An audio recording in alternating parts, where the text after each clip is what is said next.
Yeah, guys, Casey's a mom of four from Edmond, and she appreciates the help from the food banks and the food pantries, but she worries if it's enough for everybody. It's a whole bunch of confusion, it's a whole bunch of worry, it's a whole bunch of I'm scared. You may remember Casey. She's a mother of four who we interviewed earlier this month.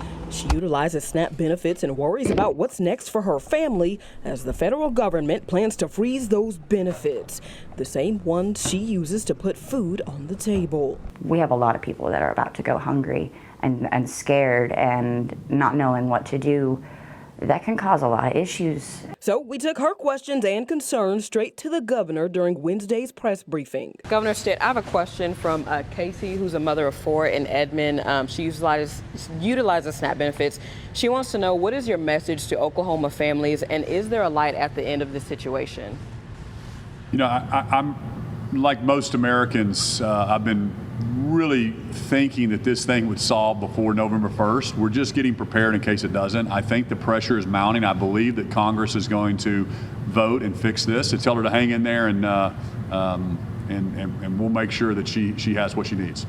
I would like to ask him, what are his plans moving forward? We're talking to all of our state agencies, our federal delegation. We've been in constant contact with them.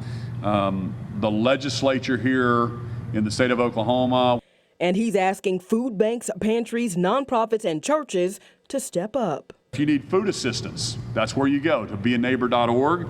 And you can find a list of local churches, of some of the food banks, the nonprofits in your area that can help you bridge that gap.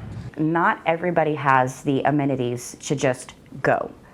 Not everybody has a car, not everybody has a home, not everybody has a refrigerator to bring those things home to. She's also asking, what if you don't have the means to get to a food bank? What if you live in a rural part of Oklahoma? Looking at transportation, we're going to be putting the message out, relying on our partners a lot to communicate with us as well. And we are committed to doing mobile distributions to the home of people that aren't able to.